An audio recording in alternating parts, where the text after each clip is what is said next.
Karl Robinson admitted that he had to adapt his usual style of play, which we've already associated with him from his time at MK Dons and at Oxford United as being very possession-based. But at Salford City, he had to adapt to make sure that the Ammies retained their EFL status last season. And can he lead them into a season higher up the table this time around? Because he's an ambitious manager, Karl Robinson. Somebody who's managed in the Championship before, somebody who would see himself as at the very least a top-end League One manager. Can he use Salford City as possibly a stepping stone to boost his own career whilst helping the Ammies to make progress? That's what we're going to be discussing, and whether Salford City can climb the table in 24-25 after their disappointing season last year. That's what we're going to be discussing on this Summer Deep Dive.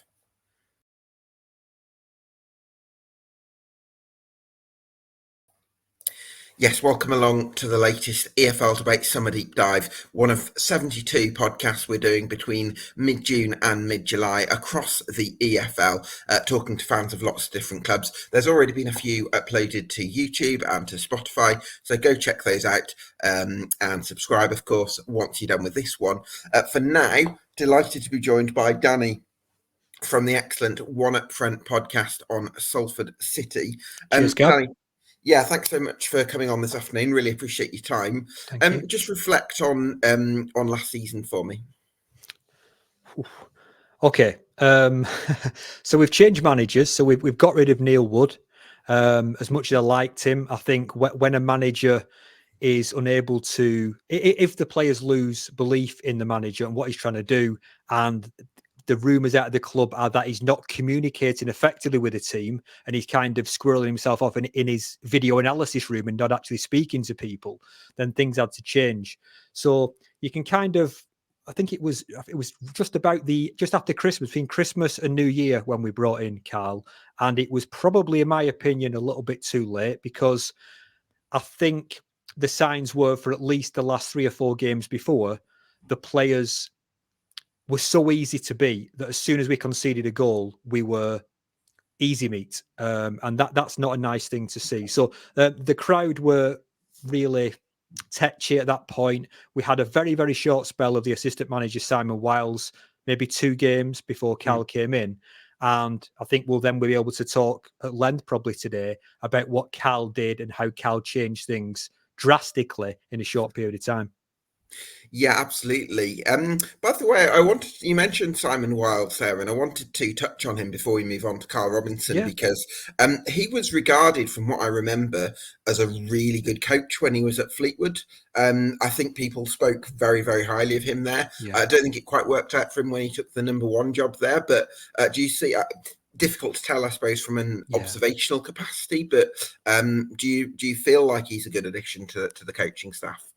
I'd almost say I'm probably as in the dark as yourself in that. I mean, he gave a good interview when he was on the BBC in the lead up to the games, and he's saying, we've worked on confidence and we've done this. And for the first 5 or 10 minutes of the few games he was in charge for, I thought, I can see a difference. But the mentality, it needed somebody with more character and personality, which is what Robinson's imprint is for me. Yeah, certainly is. How would you kind of sum up the impact Karl Robinson has had on Salford City? I was looking at this earlier on because, as I sometimes say to you, kind of off mic, that my memory is not the best. So I have some triggers to kind of look at. So if you were to look at it purely on results, he came in and he was unbeaten for his first 8 games. That's a fact. Wins and draws, fine, and totally direct.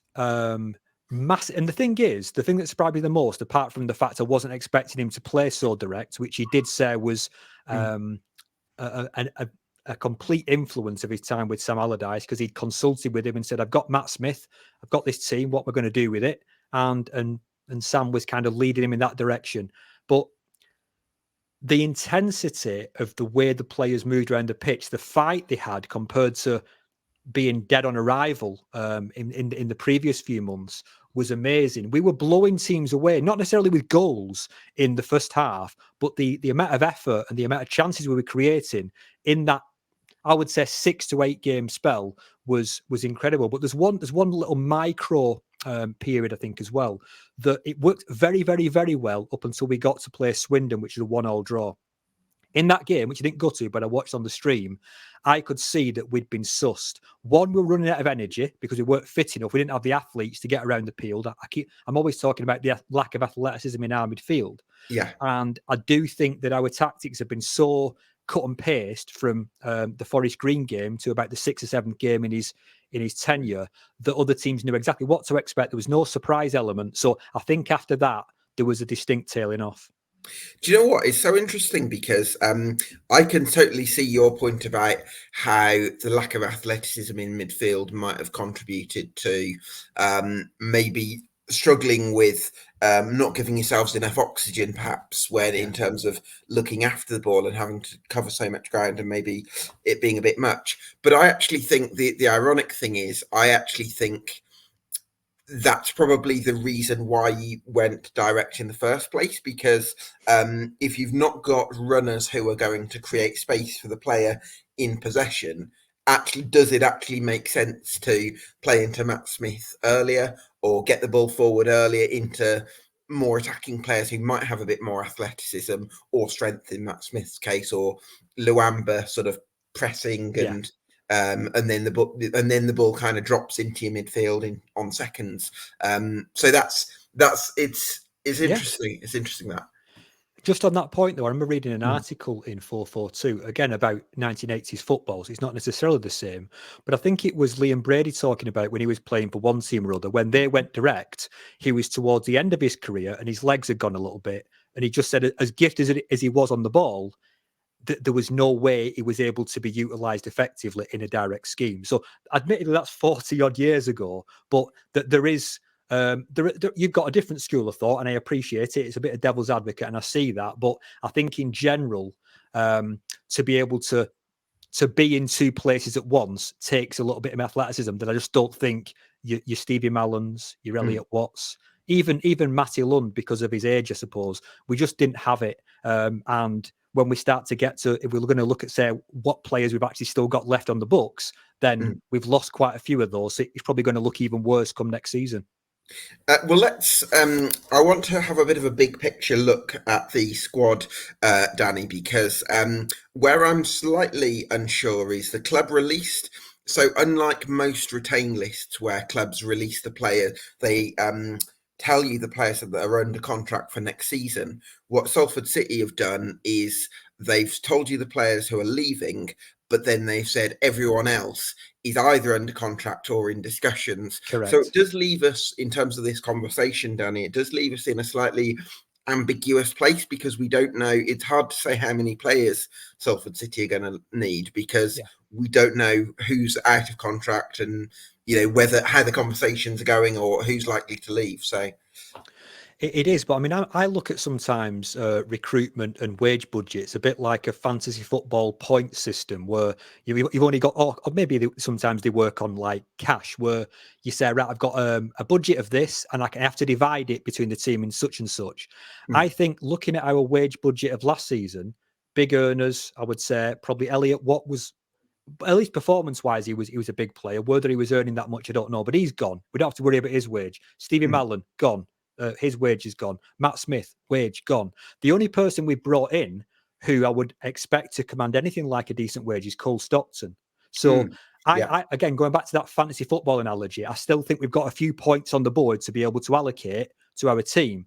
But some of those may be taken by players that we're renegotiating with at the moment, because we don't want to be left with a squad of like 5 players come pre-season, because we don't want to have to complete rebuild. But I do appreciate that Cal came in, did a great damage control exercise, and he probably wants to revamp the entire identity of who is on that pitch rather than who he inherited. Because you mentioned Junior Luamba, as inconsistent as he can be, he is kind of the poster child of what Cal wants. He wants a brutish, fast, strong athlete who will run through brick walls for him. And I think Cal appreciates that at this level, that's probably at the cost of technique. You're not going to have it all. You're not going to find those kind of players at League Two, I don't think. Absolutely, yeah, that makes a lot of sense. Well, I suppose let's go position by position and start at the very beginning. As Alex Cairns, the goalkeeper, started 46 league games last season. Now, again, I don't know whether he's under contract for next season or whether there's the possibility of him leaving because the club keep so much in house. They But do. No, I agree. yeah, They do. sure. They play it close to the chest. Carry on, Gab. Yeah. Yeah, so but he's been a very consistent performer, I think, in League One and League Two in his career. I know he was absolutely loved at Fleetwood as well. So, is he somebody you'd want to keep at the club for next season if that's possible? I would say definitely yes, but I think myself as a season ticket holder, if I'm not at the game or the away game or watch it online in full, that the general consensus is that his loan spell, not last season now, his initial loan spell when he came in from Fleetwood, Mm, it was an absolute. It was worldy after outstanding save after mm, like we weren't seeing that from Tom King, and his distribution was better than Tom King, which kind of played into why Neil Wood wanted him because I think within the same week that we brought Kearns in, Tom King was let go. I think this season just gone, where we had Kearns for the full season, he was our number one. There were games when you thought, could have got that. Sure, he right. could have got that. So, as much as when I've seen him interviewed, I think he is a solid. He's a great person to have in your team. I think he's Mhm, a real good leader. I think he's a really good man.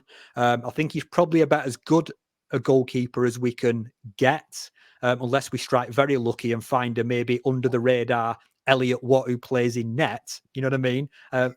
We discover an unearthed talent, but I don't think goalkeeper is a problem position for us. And if he's staying, which I hope he will, that does kind of keep the leadership group slightly intact with Elliot gone. mm.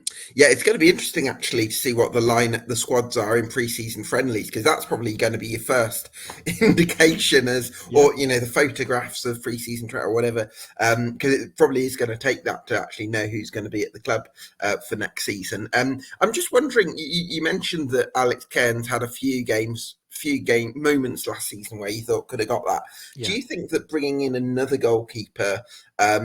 Maybe someone on the younger side who would be willing to take their place on the bench initially. Um, do you think he could do with some competition because Joel Torrance has gone, and according to my notes, you've not got another senior goalkeeper? I don't believe we have, and again, that's relying on my faulty memory, but I don't think so either. Mm, And I do think, I mean, I remember Arsenal had a situation where they had was it Martinez and someone else at the same time, and they had to mm, get rid of one because they were both 1A and 1B. They were too close in talent for it to persist, so one had to sure. go.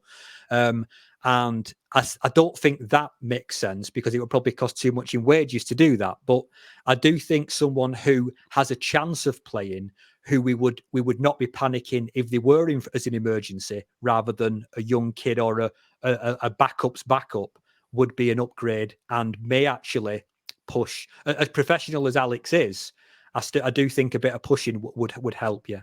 Mm. Yeah, well, hopefully you can bring in that addition, and then formation wise, I think we're looking at 4-3-3, right? Is that good? No. No, I said that only because um, that's everything I've heard is that is what Karl when he goes to bed at night. That's what Karl Robinson dreams about 4-3-3. That's what it's said. Oxford fans have told me, MK Dons fans have told me, and I appreciate that this mini season that he's had with us as a preview of what he's been about, and he's kind of coming to a team that doesn't fit his style, may not represent what he's going to do next. He may go back to 4-3-3, but he's Mm, talked a lot in his interviews about being adaptable, and he has massively shown he's been adaptable by. And the most impressive thing I saw from him last season was we got hammered 5-1 away at Mansfield. We weren't doing too well. We I think we were winning 2-0 against Stockport at home, but we were looking distinctly unconvincing in the second half. And he switched it. Him and maybe Alex Bruce, who is probably more of an influence now, it seems, than Simon Wiles. You see them two talking rather than you do see Simon and Karl talking. So they changed to whether it was a 3-5-2, I don't know. It was definitely a back three, and the majority of the games towards the tail end were a back three. And my assessment is that because Karl likes to play his fullbacks high, that's what the problem was when we were playing good teams like Mansfield. They were just outnumbering us on the break and we couldn't cope. We had Dan Chester's at right back, way too far up the field. Declan John on the other side, way too far upfield. And once we changed that and had a solid, deeper back three and let the wing backs sit where they may, we were able to at least go man for man across the back line and stop getting overrun 4 or 5 times a game. So I would say we're probably going to have at least a back three in our back pocket. But although you might be right, it could be his 4-3-3. It might go back to what he knows best. That's interesting. So then that would suggest what you would really want would be players who could play both as a wing back and as a traditional fullback, or as a outside centre back or as a fullback, all that kind of thing, because that's how you sort of switch between formations and make that work. So I want to ask you about Dan Chesters, because you've signed him permanently. Do you see him playing a more prominent role next season? I'll tell you what, I want to see Dan Chesters played in a position that he actually understands, because Dan Chesters was, because of lack of other options, and it seemed a bit of a falling out between, or not favouring Ethan Ingram, who, I will never hear a bad word said against. The right back slot was kind of vacant a lot of the time, and Liam Shepherd was injured. We didn't really have any other options to play there. Mariappa played there once or twice, but he tried Dan Chesters there as a bit of a very attacking right back, and great with the ball. He's very good on the ball. He was probably our most exciting attacking player who wasn't Junior Luamba, because he's got a lot better technique than Junior, but he's not the athlete that Junior is. So again, it's all about compromises. But his defensive awareness and his ability to track runners was poor, in my opinion, was Dan Chesters. And I could see Matty Lund kind of saying, you could see the kind of the communication, almost silent gestures like, there, here, there. And I could see that he wasn't used to having to track people. So if he gets a chance to play on, I think his favoured side is possibly the right side, but further forward, maybe he could probably get away with being a wing back, possibly, or some kind of wide, higher right-sided player.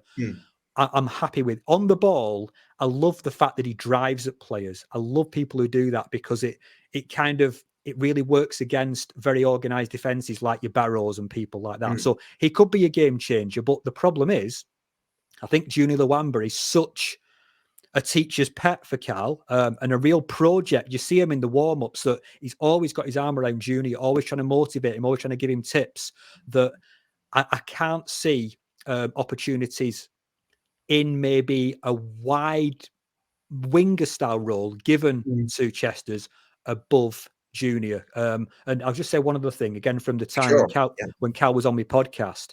He said he's addicted to wingers. So even though it might not be a bank of 4 across the middle, I think somehow he's going to contrive to play maybe at least one winger, if not 2, despite the fact that we are struggling for actually natural wingers, because the only one we had really was Luke Bolton, who's now at Wrexham.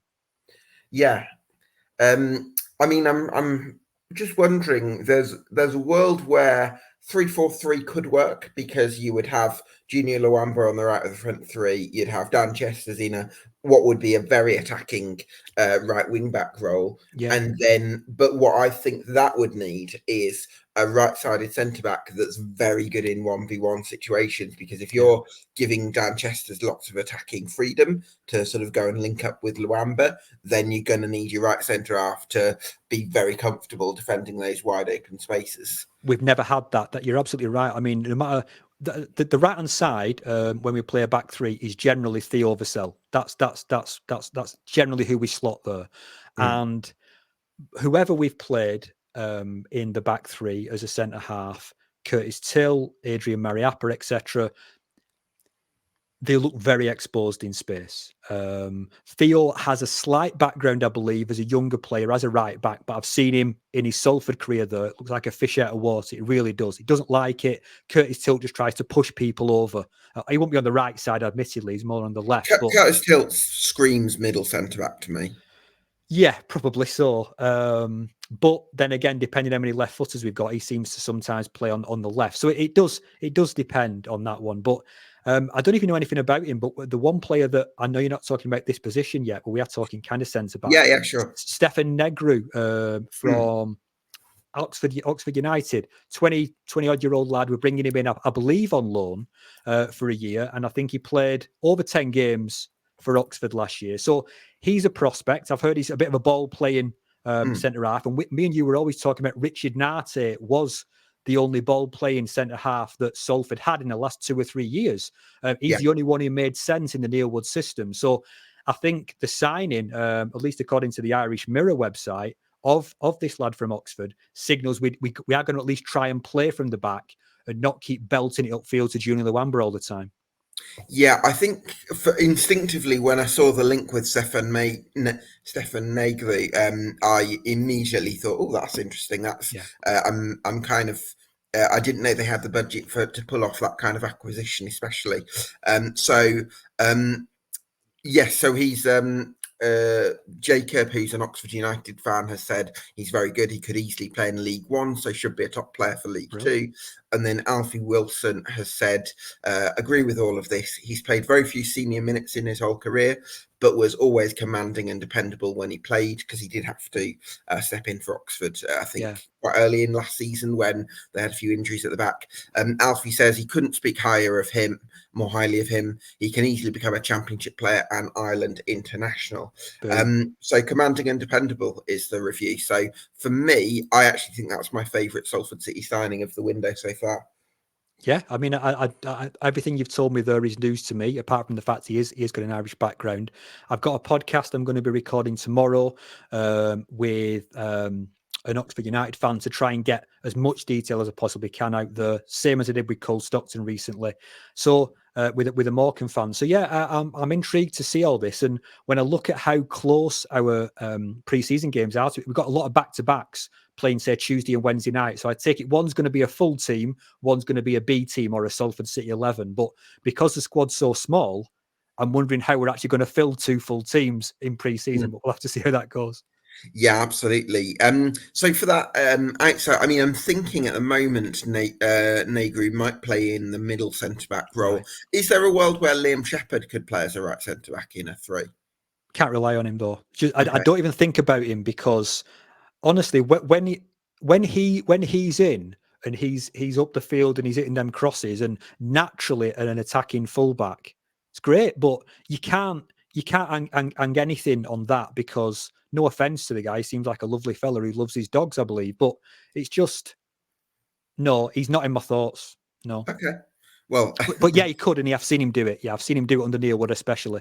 Okay, yeah. Well, we've seen him do it, so yeah. Hopefully, he can find some fitness. But yeah, safe to say, was one of the best fullbacks or wing backs at this level a few years ago with Forest Green. But I think there's no escaping it. He has had a difficult time of things with injury. So best of luck to him with recovering from the injury troubles he's had in recent years. So then. I wanted to come to you on the sort of left back / left wing back position, because Kevin Burko's a name that I've seen on the Salford City squad for it feels like 3 or 4 years now. But I've not really seen him come into the equation yet, and I see he's now 22, and I'm just wondering, is it time for him to make a clean break and really rebuild his career and get some momentum going at a different level? I'll come to that in 1 second. I'm just saying, Gab, I'm loving this. This is great. Go in this detail. I'm absolutely bloody loving it. Right. Okay. So Kevin Burko, he's like, he should be, his middle name should be Unfancied, just like nobody fan. Not saying I don't, but Bowyer, I think he was owned to Gary Bowyer, never really played him. Neil Wood absolutely must have despised him. He never used him unless he was absolutely necessary. I don't think he was even at, maybe he got loaned out possibly, or he wasn't around the team at all to any degree under Karl either. Woking, I think he got loaned out too. Oh, was it Woking? Okay. quality. Now, to me, when I've seen him on, in like nice stadiums like Bolton's ground and playing in the Papa John's, and I've thought, he's athletic, he looks good on the ball. He doesn't look his confidence is shot by this lack of belief that the manager seems to have in him, and he's got a good engine on him. But I'm not making a campaign and thinking he's going to come out of the woodwork. I'm surprised that initially he got such a long contract, because if he's still under contract for next year, which he may well be, I think for his own sanity, he's got to go somewhere, because Karl showed last year who he believed in and who he didn't. Those, some of the loanees have left who he didn't want. The only one he wanted to come back was Dan Chester's. We've signed him on.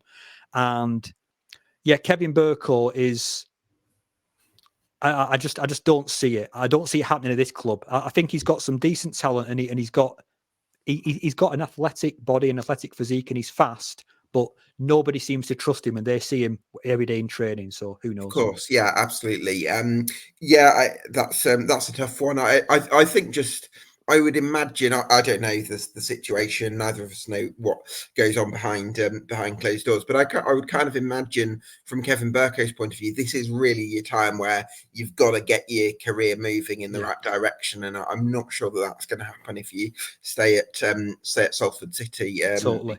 Yeah, so hopefully you can make a fresh start, more likely elsewhere. But then that brings me on to Luke Garbett, someone who brings a bit of high league pedigree. Yeah, Luke Garbett under Neil Wood was very, very unpopular amongst the fan base. Very, because he was seen as. I mean, I saw him hitting some absolute nightmare crosses that were from the left side of the field over to the right corner flag, and I thought, what is this guy doing? Everything was just imprecise and 100%. It was like he was shooting crosses into the box with no actual thought to where it was going, and that was and his defensive work wasn't that great. He looked a bit shy of confidence. Then he got an injury. His momentum stalled a bit. So under Neil Wood, I, alongside most of the fans, were not taken with him at all. From the first moment of when Simon Wiles stepped in, forget who that game was against, I saw a difference in Luke. It was like Luke Garbett was set free. He was running around. For me, he's a massively front-footed defender. Forget about his qualities with crossing and free kicks and shots. We've seen that a little bit towards the end of the season. But he likes being right in the face of somebody, and he likes pressing. So he didn't play very often as a traditional left back, I would say, because he was always playing in some kind of hybrid supporting role or various things. He was sometimes played ahead of Declan John in a bank of four in midfield. They sometimes alternated that. But I think he was, and the consensus would say from people I talked to, that he was the most improved player once we got rid of Neil Wood, under both of those managers, under Wiles and under Robinson. So I've got high hopes that he could do something next year, because if he can stay fit, he's good. Yeah, absolutely. And some of those deliveries as well can certainly make a difference. Midfield is a really interesting spot, because you've got the big one for me is Osama Ashley. I mean, if he can get to the bottom of the fitness side and the condition that he's struggled with, I think, over the last 12 months, then I think that he's capable of replicating the form we saw from him at Colchester. And I think that's going to make a massive difference to the midfield, given everything you've spoken about, what the midfield doesn't have. I think Osama actually can bring that. So, yeah, it could be a big season for him. It could, and now Neil Wood's gone, who strangely, although he did work for him at least in one game against Leeds, when he played him as an attacking midfielder, but in a pressing role, shutting down Ethan Ampadu. He didn't seem to trust Osama in a defensive role. I know he's quite a young lad, and my nickname when I saw him, possibly in pre-season, was Osama Rashly, because he was making a lot of rash challenges. So. But I do think, when you look at his physique compared to the rest of the midfield and the way he can cover the ground and the way he reads the game, some people were calling him lazy, but I think his reading of the game is very, very good. But I do still think he jumps in a bit too often. If he could be played as an out-and-out defensive midfielder, I know we don't have our default now in Elliot Watt. we're going to have to play differently because we built through Elliot Watt. Everything came somehow from Elliot Watt to our forward line. Anything that was accurate anyway. But I don't think as much as Osama might think he's a very good footballer, I didn't see that. I think he rates himself on the ball and gets himself into dangerous situations, which again may be a reason why Neil didn't want him playing behind the halfway line. But as a set of physical attributes, I love him. Yeah. And I hope that this heart situation he's had, I don't know if it's a defect or whatever he's been suffering with. And I have seen some WhatsApp messages, not to me, but that have been Snapchatted and sent across, that he's been in the gym. He's getting back to fitness. So there's a chance we could see him this coming season. Yeah, well, let's hope that's the case, because I think he could make a real difference and be a little bit like a new signing potentially. Yeah. And then I guess we come to Ryan Watson and Matty Lund, and I'm going to be honest with you, Danny. I just, neither of them as central midfielders in League Two particularly excite me. That's just how I feel at the moment. Hopefully they can prove me wrong. Yeah. Say it like it is, Gab. Say it like it is. Yeah, so for me, Matty Lund he's a link man who's only really needed when you don't have a link man up front.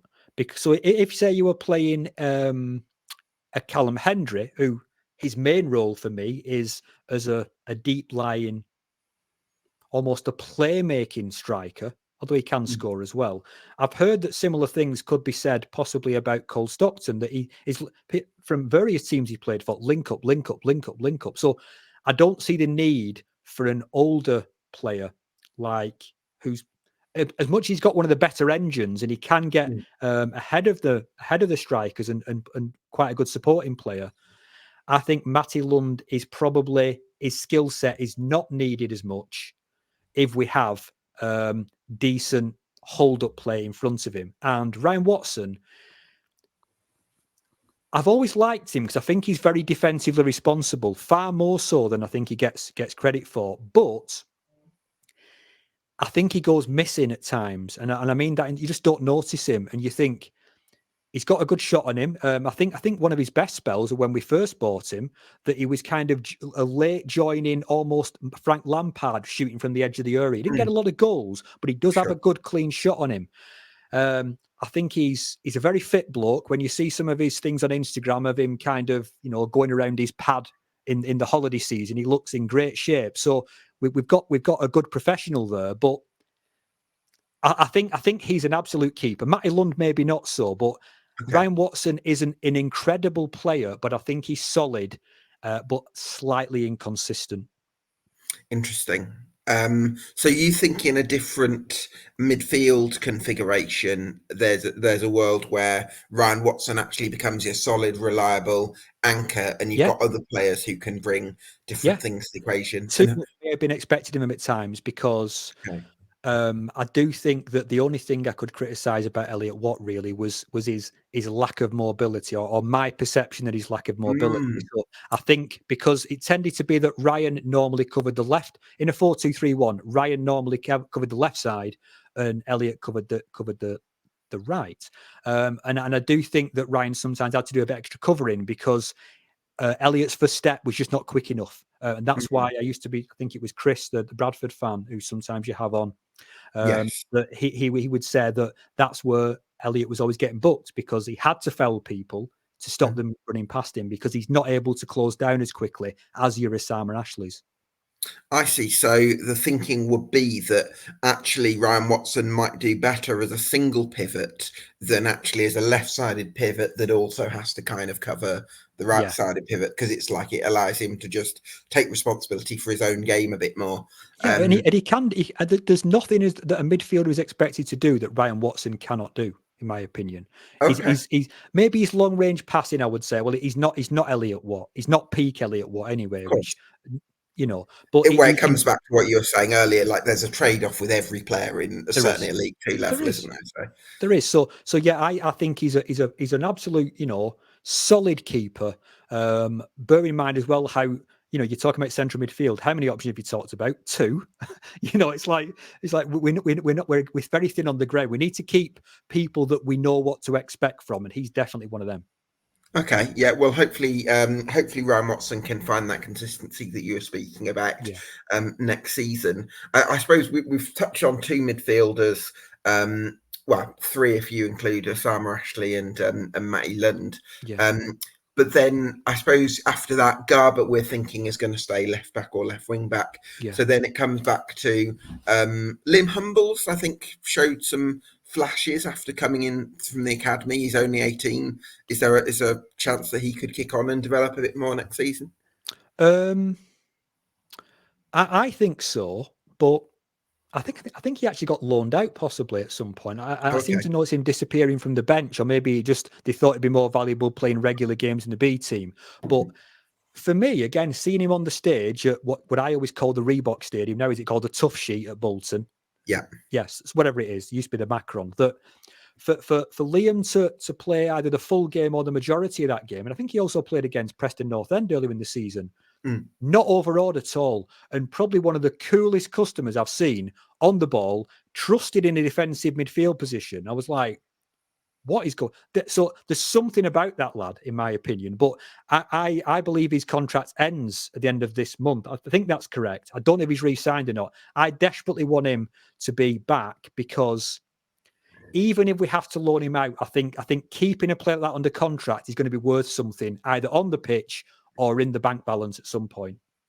Yeah. Well, yeah. I'd hope that you can do that because I think that the way that Salford City are going to have to run, it is going to be all about trying to raise the value of the squad and cash in on players where you need to. I suppose on the subject of young midfielders, I wouldn't imagine you've seen much of it, well, because he hasn't played much at all. But there is Jez Davis, who's come in from the academy. Yeah, Yeah, I mean, he was a signing that I think Burnley under 21s potentially. I haven't yeah, seen him. I haven't watched the B team, so I don't really know what he's been up to. right. And the profile of signings, such as him, and then bringing in Dan Chesters on loan, kind of summed up what made me think our financial position is probably a lot worse than he's being advertised. That if because a very demanding manager comes in like Karl Robinson, and you're thinking, well, he's gonna make the board give him players, and you get Jez Davis and you get Dan Chester's on loan. So it's and even so far, Cole Stockton is the only player who's really got any proven track record. So, but again, that'll work out. But there's two players I've kind of not forgotten about, but they are, I would call them B team players, but I have seen these players play. One is Ben Collins, who I believe is a defender. I think I've seen him probably on the left side. Young lad, bags of pace, and I don't even know if he's technically under contract with us. That's one thing I can't confirm, but he has Okay. played for the B team. Seems like the type of profile that may be a bench option this year. And another one that we loaned out last season, who I saw in pre-season for us last year, was Jacob Lara. I think we loaned him to Staley Bridge Celtic.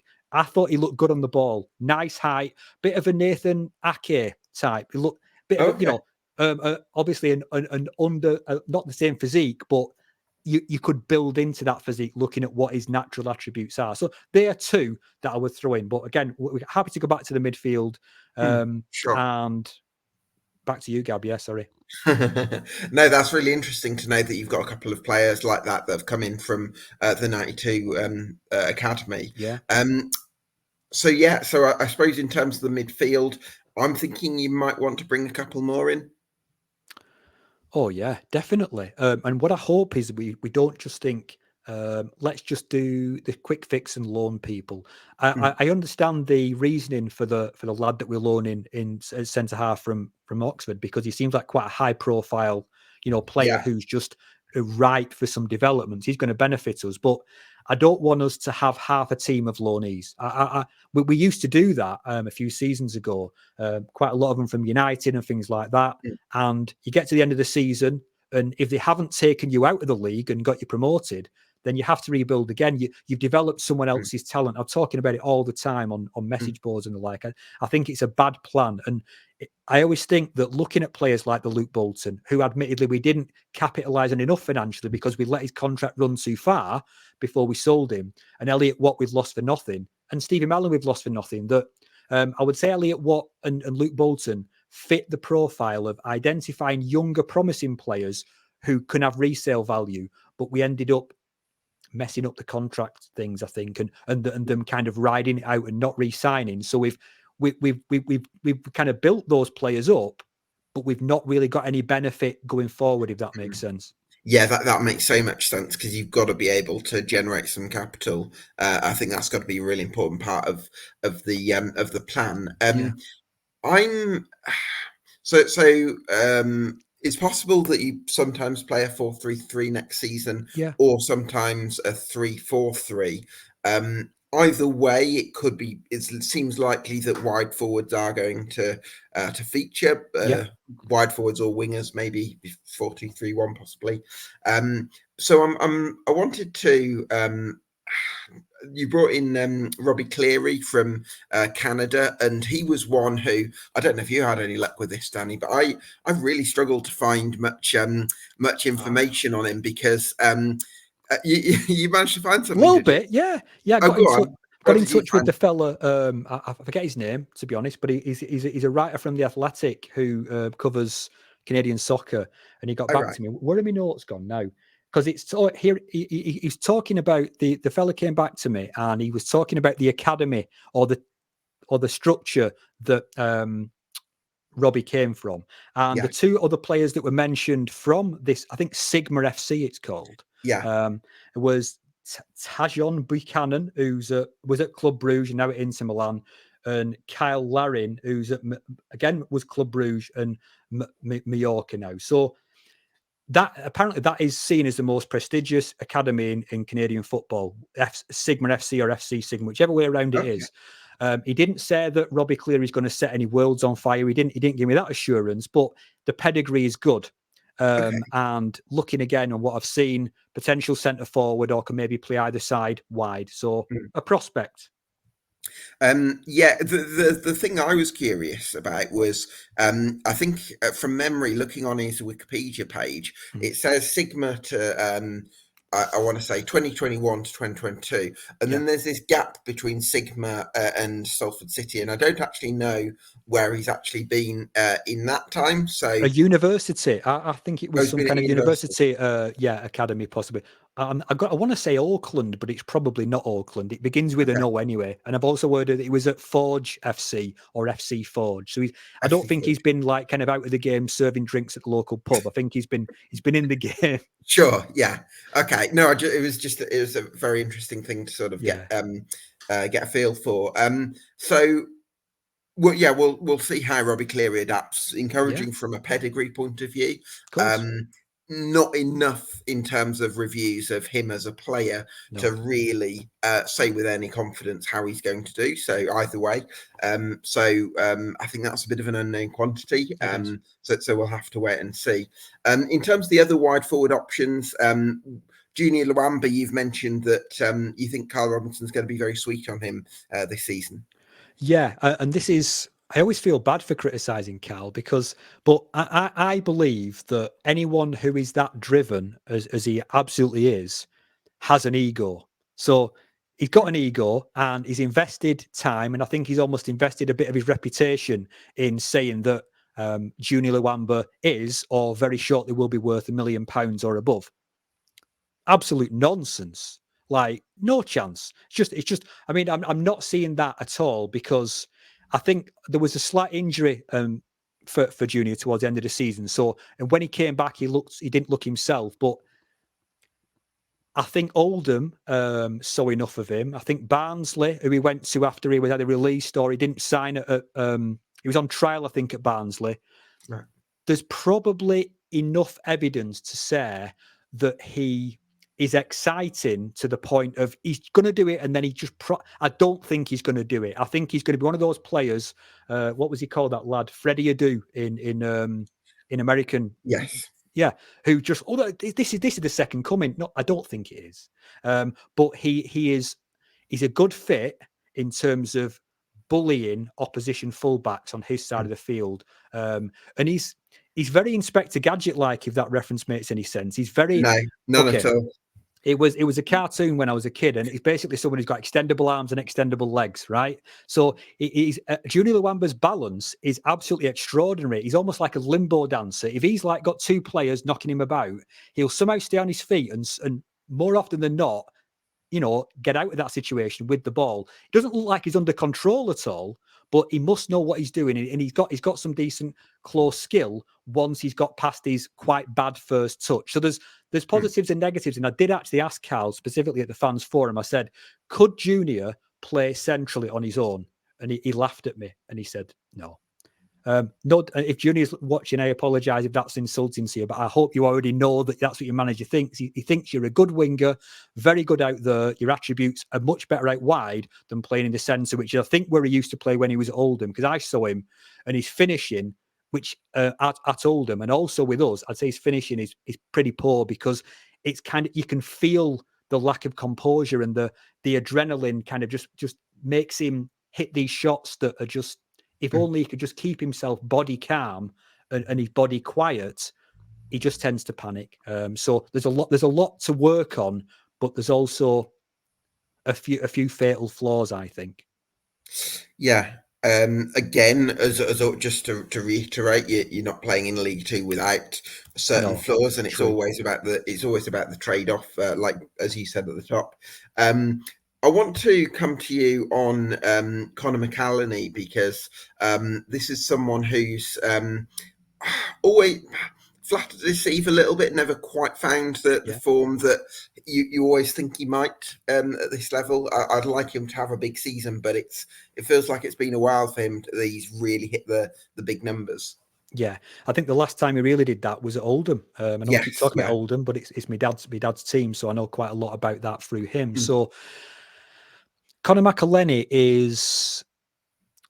He can be accused at times for stretches of 3 or 4 games of completely robbing a living. And I've said it, I've called him a fraud on my podcast. I've said it's just not good enough. That did change massively when Neil Wood was sacked, because Karl wouldn't allow that. Karl definitely, and he did advertise this as well, he did say that he'd never seen Conor McAlhenney do as much dirty work in terms of, kind of trying to win the ball back, closing down, just the off the ball stuff that Conor McAlhenney he kind of tries to pretend, I'm going to close him down just so the fans think I'm trying. I'll just skirt back a little bit, like he's too good for that role. But I think under Karl, and we've got Karl for next season, that if we can keep Conor McAlhenney, I think he's also one who's possibly not under contract. I'm not sure about that, but he is our best all-round striker because potentially, but this is that tempting kind of carrot that you think, we have to play Conor McAlhenney because he scored 20 goals, whatever he's done in the past. He's fast. His hold-up play is very good if he doesn't get pushed off the ball. Well, he has an eye for a pass. His hold-up play is good if he doesn't get... so technically his hold-up play is... Absolutely, yeah. Yes. I mean, without going too technical about it, he's too predictable, I find. He always wants to go inside the pitch when he receives the ball rather than ever even just trying to, just do a bit of a shimmy. And I think the defenders always know where he's going to go. So that for me is a big tell that I wish he'd stop doing. But yeah, close control is good. His link-up play before Brandon Thomas-Asante was sold was absolutely incredible. So I know that Cole Stockton is not exactly a 100-meter sprinter, I don't believe. So I don't think he's going to be setting Cole through one-on-one. But maybe if Cole could possibly be putting him through, because I think Conor has an eye for a pass, and he does have more strings to his bow rather than, say, a Luamba who lacks a touch, or, say, Callum Hendry who distinctly lacks pace. So he's the curate's egg. You always think, like you said, it's always going to come. If we just persist, and then he'll score two goals in 3 games. And you think, we have to stay him in, and then he'll get injured, which he does quite regularly, and then he'll go quiet, and then it'll be that cycle. But Karl seemed to figure that out, that to get him more involved in the game off the ball, his performances overall tended to be better. So let's talk about the dynamics of the attack then, because we've got Junior Luamba, who we know Karl Robinson is a big fan of. Yeah. So there's a likelihood that he'll start on the right of a front three it's 3-4-3 that you go for. Agreed. But then you've signed Cole Stockton for big money. Yeah. Probably not going to sign Cole Stockton without without having an intention to start him regularly. Yeah. So then if it's a conventional front three as opposed to a 4-2-3-1 where you've got an extra number 10 in there, there's only one more spot. Now, if you have Conor McAleny on the left, Stockton down the middle, and Luamba on the right, is there the danger that they're all so attacking and there's actually nobody dropping into the lines to create? Because there's something about that Luamba and McAleny are just going to get in the way of each other and Stockton. That's kind of how I would visualize that front three. If and I would wonder about, do you need one of your wide forwards to actually drift in and be a bit more of a creative type? Yeah, I actually think of all of them, I think the one who will drift inside, as I said, it seems to be his nature, is Connor. I think McAleny will be the probably the more creative. Junior Luamba is not a passer. He's not. Of course. He's not. Yeah. He's not big at layoffs. He's not accurate in that way. So I know that Cole Stockton, I've heard his link up play is good, but I think probably the more creative element might be Connor McAleny. But I see the Cole Stockton signing as the ending of Callum Hendry as a starter for me. There's too much overlap. Both of them. Well, I know Callum Hendry lacks pace. That is a fact. And Cole Stockton, I've heard the same is true, and especially getting to his age of his career, 30, 31, that's going to be the case. And I think they are both hold-up strikers, link-up strikers who are decent at putting away a shot in the box. But I think probably Cole has a better pedigree than Callum. So I actually think Callum is going to be a bench warmer this season. I really do believe that. Okay. What's so your thoughts on him? Callum Hendry. Well, because I actually quite like the idea of having more of a link-up striker as a central forward, because that would allow Junior Luamba and Conor McAleny to be more goal-oriented. Whereas if you've got Cole Stockton there, Cole Stockton is the big goal scorer that you're looking to. Yeah. But then I can't quite, somehow with Cole Stockton in the middle of Luamba and McAleny, I just can't quite see how that dynamic comes together. Maybe I'm wrong about that, but that's just my sort of instinct on it. So we'll Something's see. just come to me, Gab. Actually, I'm Go just for it. thinking. We've kind of, and I've gone with you because I agree in essence that we may go 3-4-3. I'm thinking about a 3-4-1-2, Okay. and the one could be either Conor McAleny, which I've seen him play a number of times as the one in behind the front two, or that could be a Callum Hendry specialty. He doesn't have to get in behind the opposition defence. His hold-up play with his back to goal, again, his touch is incredible, Callum Hendry. He's touchable with the best of any player. Him and Stevie Mallon, probably the best technical players that we had last season. Yeah. But it's just, I suppose I think Callum is probably a striker at the end of the day. And if you are doing that, then you're playing Junior Luamba as probably the second striker, narrower, not quite on the right where Cal thinks he would play. And there's also no room then for Kelly and Maya, we've not even talked about. So Of course. I think we're going to see, because last season, again, under a different manager, Neil Wood split the games. One game he played back three, second game he played in pre-season a back four. I'm very fascinated as to what Cal's going to do, because they are going to be, like I say, full team B team in the fixtures. But what are we going to see the majority of? Because in general, that's what he's going to be drilling them for, unless he's going to try and throw a real red herring in the mix. I don't know how clever Carl is with that. Yeah. So I mean, Callum Hendry as a false nine was kind of my thinking, but Yeah. I just think with the money that you've paid to sign Cole Stockton, I would, you're not signing him, hopefully, without a real strategy of how to get the best out of him, Yeah. and therefore, yeah, I think you've just got to work out how it's all going to come together. But I suppose another really crucial piece of this jigsaw is Kelly and May. So talk to me about Kelly and May. Okay, I'll get the bad things out of the way first. He's very, very small, and that that's generally a kind of a negative, I suppose, unless you're an exceptional player like Gianfranco Zola or someone like that. I don't know, because I've seen Liam Kelly play for Crawley, and he's got such a low centre of gravity. His like one touch link up play is so good, and it's like his mind just works quicker than other players. So I don't necessarily see being smaller as exclusively a disadvantage. I think to be honest, yeah, of course you're right. I just think that when we've played it into his feet with a defender up his back, that's an end game. That's going nowhere, because he ends up getting flattened on the floor most times. It's not his fault. He's just not big enough or strong enough yet. But if you can put the ball in behind an opposition defense or get him running at him, then the opposition have got major problems, because he is a seriously quick player, and he's also and major problems. Incredible.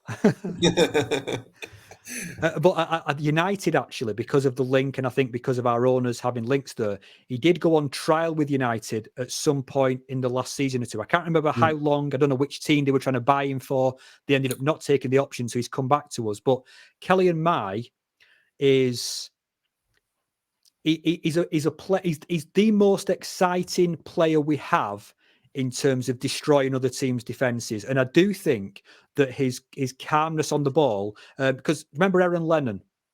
Yes. Leeds, Tottenham, etc. Oh, he was electric, wasn't he, Aaron Lennon? But he was never under control, from what I heard. When you saw him, he was, I remember Harry Redknapp talking about when he was coaching him, he was saying, once you've beaten the strike, beaten the fullback on the outside, then slow down a bit, just a touch, and then hit the cross, and it will be a better cross. And that's what I thought was the problem with Kellyan Mai. Everything at 100 mile an hour doesn't work. And I've noticed that towards the end of last season, when he felt that he was going to be playing quite regularly, because he was quite fancied by Karl, as I think him and Luamba are, that he looked like he understood that he could let a player kind of slide past him and then jink inside. He was using his pace as a decoy at times and changing things up and being slow, quick, slow. And it was much better. But there's one last thing I want to talk to you about Cole Stockton, and it links back to Elliot Watt. One thing that we've lost with losing Elliot Watt is chance creation. It's got to be a fact. I know he didn't have a massive amount of assists last season, but he had 16, I think, the season before. He was probably the second assist maker, if not the first, in League Two in 2022-2023. So we've lost Elliot Watt. We've already talked about the midfield. We weren't highlighting any creative geniuses in there, right? So where does Cole Stockton fit in that? I think the difference between Cole Stockton and Callum Hendry, apart from the fact they both, let's say, on the slow side, but good link-up strikers, is that Cole Stockton can score from many different areas on the field. So I'm told, and so his highlights tell me. He can create a chance out of nothing, which Callum Hendry cannot do. So that's why I think I'm still expecting our midfield to play a role in creating chances, but to have a striker who can just whip something out of nowhere, that I think is a big selling point, as well as a lot of his. Apparently, he's very, very good at fan liaison in terms of, when they have a big defeat, maybe Morecambe, he'd be going over to the fans, and because he's so well liked, which was some of the problems with our players last season. There was a bit of a fracas with Luke Garber. Not his fault. He was getting abuse when we got beat under Simon Wiles away at Accrington. I'm hoping that we start to become a team that's more beloved by the fans, rather than last season where there was a bit of a love-hate relationship at times. Maybe the younger elements took it a bit too far, but I think Cole is that united influence. Maybe, your Alex Kearns and people like Cole, maybe the difference that actually brings that bond again. And I've noticed another thing as well. I'll just say this, that there's so much more fan engagement happening at the club now.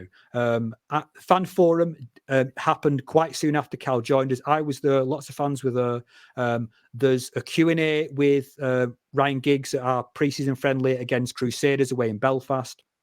Nicky Butt is going to be today doing a Q&A with the fans before the Serbia game in one of the bars at the ground. These things were not happening before Karl joined us. I think Karl saw it and he thought, this is broken. There is a disconnect here, and the fact he came on my podcast, which I could say is massive credit to me, but I think it was also an olive branch to say, you're a fan, You go to an effort enough to actually create content, and I'm going to give you something as a repayment. So I do think that is I'm so grateful for that change, not just personally, but I think it just looks so much better and builds so many more bridges.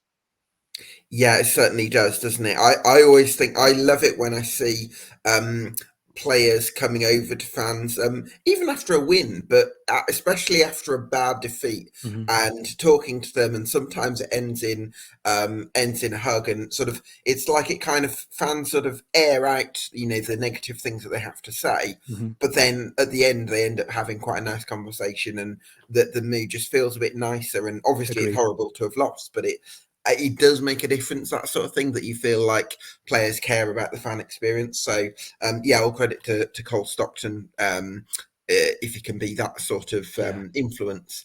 But yeah, it's interesting, isn't it? It feels like there's lots of options in those attacking areas at the moment. We've not even spoken about I think Callum Morton's still one of those players who could be under contract. Sorry for laughing. Yeah, it's just, again, another one who's, if you want a 95th, fifth minute substitution, he's your man. That's how he's been used at Salford. We kind of, maybe it's an appearance clause that he has to have, that he comes on the 95th minute, either he's never on in time to change a game, and he flattered to deceive for a game or two under Karl, but I don't think apparently he did really well at Forest Green. Their fans, from the podcast when I interviewed one or two, they loved him. They thought he was class. Well, and he's played in the Championship with Peterborough as recently as 21-22. Yeah. So let's not write him off entirely. I appreciate that he's got a lot. This is approaching last chance saloon for him in EFL terms, but I still think he could have something to offer. Change of scene is necessary, though. The things I've heard about directed not towards him but amongst fans, just very negative, and like, oh, he's not coming on, is he? Just that kind of depressive focus on him. I just think, well, it's almost like people don't want him to do well. I don't mind if somebody's going to do well for my team, then fine. But he said he's got a lot to prove, and I think he's got to go somewhere, because manager after manager, Karl didn't really like him. I don't think Simon Wiles maybe started him, I'm not sure, but Neil didn't like him, and I believe that he was actually one of Neil Wood's specific requests as a player, so it didn't work out too well in that sense. Yeah, well, hopefully he can rebuild his career. It's going to be difficult, I think, for him to do that at Salford, just because of the volume of options that are there, and even not to mention the possibility it might only be one out-and-out striker. So, he could be somebody that's on the move. So just to kind of round up the discussion about the squad, then, Danny, in terms of, it's so hard to say how many players you're going to need because we don't know who's going to go out. Lots. I know. I mean, I've got about let's say all the players that the club haven't mentioned. In the event that all the players the club haven't mentioned are going to stay, let's just assume that for the sake of it. What I had down is 1, 2, 3, 4, 5, 6. I think you're going to need 5 to 6 additions between now and the end of the window, but possibly more if there's outgoings. Yeah, I mean, I'd agree. I mean, I think the thing that always I find risky about wholesale change like this, and it's not our fault in the sense we didn't want this. We wanted to keep Elliot Watt. I'm not sure what we wanted to keep Matt Smith, actually, because that was specifically asked at the fans forum. In fact, I asked it and said, Matt Smith, what we're going to do about it then, Karl? And Karl just looked very awkward and said, oh, we want to keep him around the squad, but I don't think Matt Smith wanted to be a squad player anymore. I think he wanted to be. He's always been the kind of the get out of jail card under Neil Wood and also under Karl Robinson. So I think I don't know if he's retired or not. I've not kept up with it, but if he does come to a club, I think he wants to be in a team that plays to the strengths that he's got and does what he needs to do.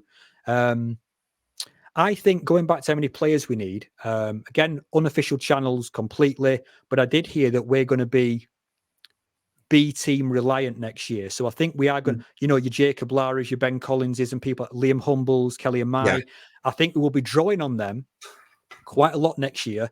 And this is no detriment to what their potential is, but if you have too many of them in a team in League Two against big men, are we going to be in exactly the same position where we threaten against relegation again? Because as much as Nicky Butt can go on Radio Manchester and talk about promotion's the aim, not based on the squad we've got at the moment. It's not possible for me. I mean, Cal can make people believe in the impossible, and that's what he showed in that first 8 games. But he's not got any magic elixir to throw on it. We've got a very small squad.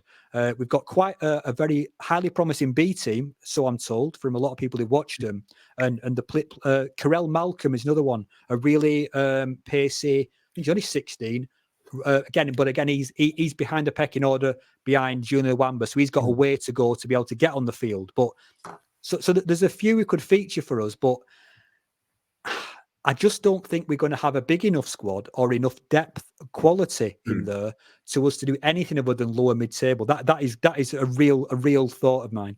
Well, I think it depends on whether I think can Salford City assemble a sort of top 10 capable first 11 with the right recruitment. I think the answer is yes.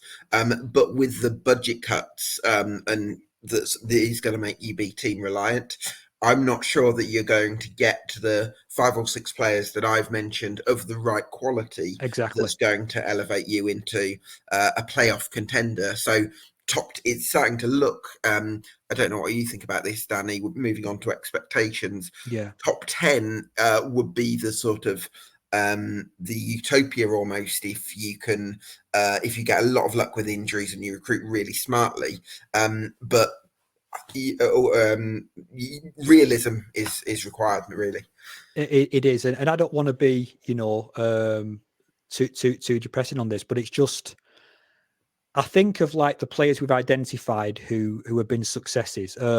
Luke Bolton was a success of sorts. I think he attracted a lot of attention because he was very fast and he had some very, very good games, but he wasn't consistent. Elliot Watt was our best find for quite a few seasons because, he came in, paid him a decent wage, he developed with us, became consistent, ended up being the second or the top assist maker in at least one season. Are we going to be able to find players that can come in and be either as good as Luke Bolton? Maybe. Are we going to be able to get 2 or 3 as good as Elliot Watt, who can find the feet quickly? I don't think so. I think the chances of that happening are just so remote. And that's nothing against your Ross Duncans and Pete and Paul Scholes, who are in charge of recruitment at Salford. It's just, teams don't bring in, N'Golo Kante's by the bucket load. It doesn't happen. You can't find someone in like the French 8th division, whatever these things. It just doesn't happen. So Robbie Cleary, it's a punt. It's a punt. Yeah. You know what I mean? Dan Chester's, okay, well, let's see. I can't see what his position's going to be personally, but we'll see. Cole Stockton, yeah, good influence, but that's it. That's it. And also, don't forget that if they're looking at what happened last season, how attractive, despite the fact we've got a fancy ownership group of people might like socialising with, and we have a manager who is quite inspirational, we finished 20th. Who's attracted by that? Really? Why would they want to come to us unless, and this is a thought I've been having, I think we need to reinvent ourselves as a Borussia Dortmund for League Two. We need to, because if you look at what we've done over the last few seasons, game time for your Junior Luambas, Kelly and Mai's been around for the last 3 seasons, but he's hadn't been given any chances. But there's something about that player. We need to be almost guaranteeing game time to promising youngsters and players of high potential who will either join us for whatever reason, join our B team, and then the cream will rise to the top. But what we've not done under Gary Bowyer, under Neil Wood, and Cal's not had a lot of a long run, but I think he's the first one to actually believe that young players can do something in your first team. If we can change the perception of what coming to Salford City is, and that if you are young and you are promising, you will potentially play, that's a massive shift from a lot of the end of career paydays that a lot of the ones we've had. What wasn't it's really interesting you say that, Danny, because I'm sure there's when it was, is it still the Peninsula Stadium? Yeah, it Or is. Yeah. yeah, it's still the Peninsula. I'm sure. I think there's a phrase that says "success starts here." Okay. The club is sort of trying to market itself a bit like you've described, Uh-huh. but marketing yourself as that thing and actually being that thing are two Yes. very different things. Yeah. So you can say success starts here if you're a young, exciting player that wants to build a really exciting career in the game. Go to Salford City, but then you're signing the 30-year-old that won 2 promotions from League Two. Yeah. There's an inconsistency between what you're marketing and what you're actually doing. So for me, I think Salford City need to have an alignment right the way through, and hopefully you can find that.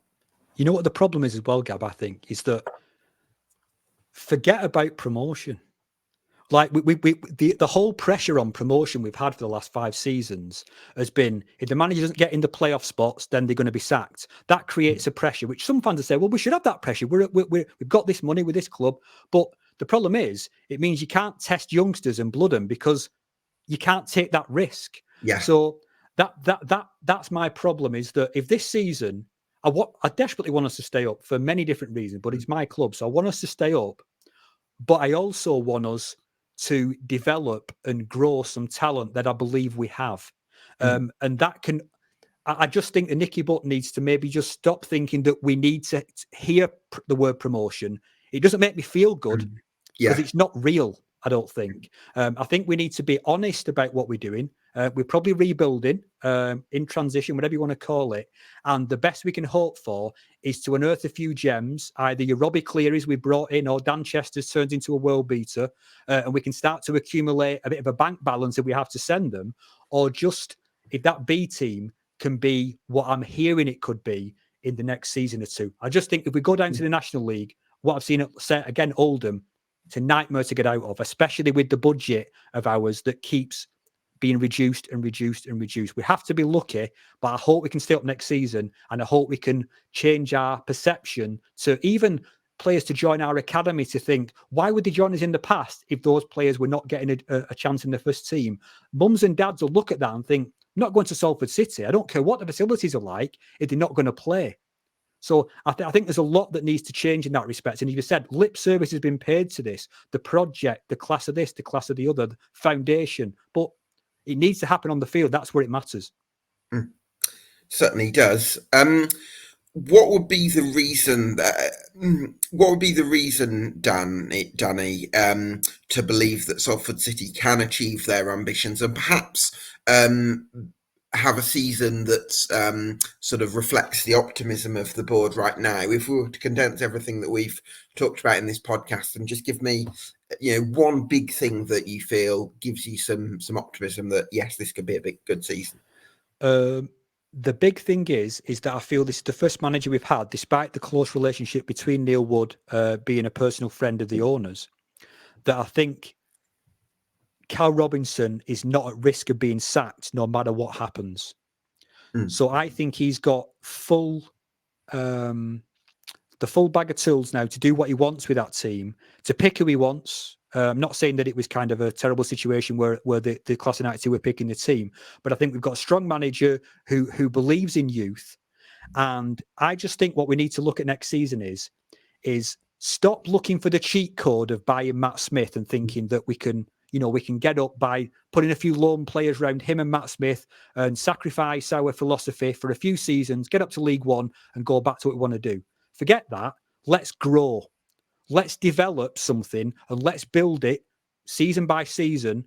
And that for me is probably very unambitious, but I think that is sustainable. And what they've done in the past is not sustainable. It's been, I think Gary Bowyer was a bit of a cheat code. It's like, let's get a defensively sound manager in who can, he only played experienced players. That's only the only players he wanted to play. And that actually sets your timeline back, So we're actually now doing, as you said, what we promised years ago, but I think we're just about to let Karl put his imprint on the team and play attacking football that's going to be a totally different style. Now we've finally not kind of hindered by a target man who's admittedly got 20 odd goals a season. Fair play to you, Matt Smith. But you were also a burden in the sense that we had to play you because you were our only real attacking option. So yeah, I think we're moving forward.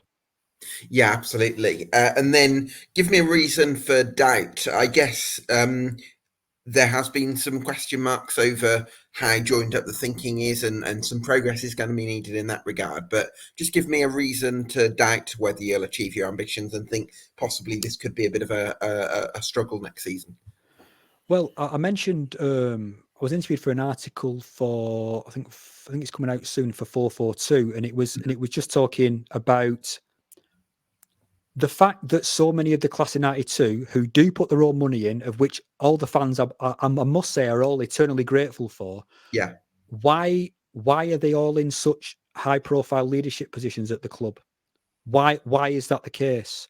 Because I don't really understand why Nicky Butt is naturally going to be a brilliant CEO, or Paul Scholes is naturally going to be the best Mm, recruitment person, or Ryan Giggs the best head of football, just mm, because they happen to have a financial stake in that. These are business roles, not just football roles. These are leadership roles, and these are just ex-players who believe in the project. So I actually think one of the reasons is that potentially they are not assigning the right people to the right jobs within the club, mm, which might be one of the reasons why we stalled so much. That may be why we just mm. flatline, hopefully not eternally.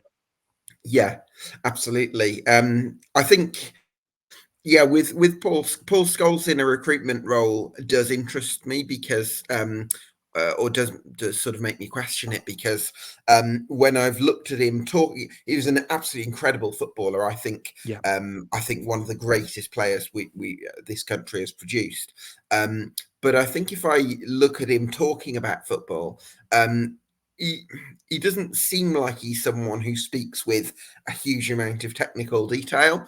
Okay. And that makes me question that if you have him on a recruitment process, how di- is he really going to get to the bottom of I think, I mean, I'd probably have you on the recruitment team, Danny. I think you might be able to get a bit Yes. more Come on. but but that's what I would kind of question about Paul's goals, is has he got that level of drilling Yeah. down right to the bottom of it.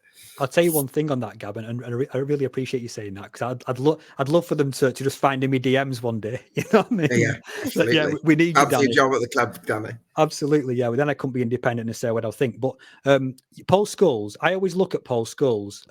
I believe he was the head of recruitment when Stevie Mallon came in. I could be wrong, but I look at the Stevie Mallon signing as it's Paul Scholes. That, gifted technical player, good passer, great shot. Was Scholes good at free kicks? I can't remember, but I do see Mallon as being a signing of Scholes saying, I like that type of player because they remind me of me. But the problem was you were putting him alongside Elliot Watt. And that Mm, and that was the issue. He wasn't being put alongside Osama Rasti, as we've said. There wasn't a complementary set of mm, skills. There was an yeah. overlapping set of skills. So yeah, I've got it sussed, Gab. Mm, Started, it's done. Yeah, I've fixed everything. But I do think that Paul maybe likes players after his own ilk rather than mm. what sometimes the team needs, as much as it might Yeah, hurt to say that. I think that's a great point, Danny, because I think with football, you said it right at the top of the program.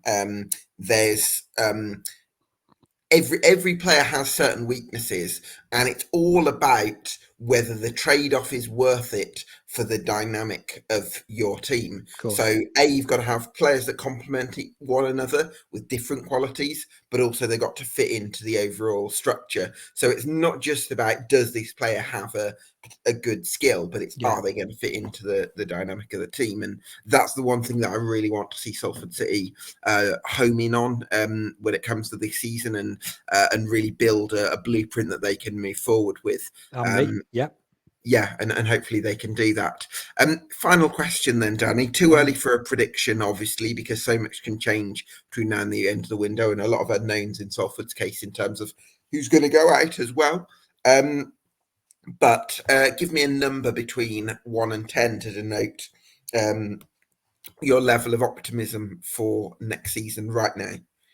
Okay. My level of excitement is 30, right? It's like way beyond 10. I am so I feel like I've learned a lot in the last few weeks, almost just looking up at various things about football tactics and stuff like that. So I'm so interested to apply that to watching Salford again. But optimism for what's going to happen on the field. I'm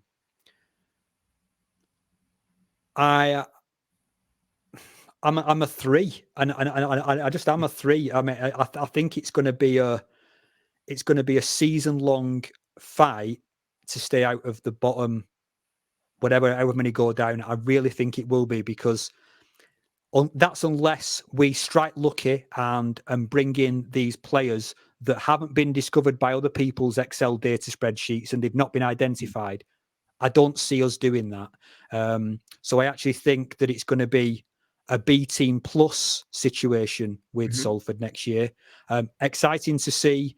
We could get absolutely walloped on quite a number of occasions, but I do think we just need to sign some more experience alongside that, and hopefully stay injury free, because the squad is so tiny at the moment. It's frightening.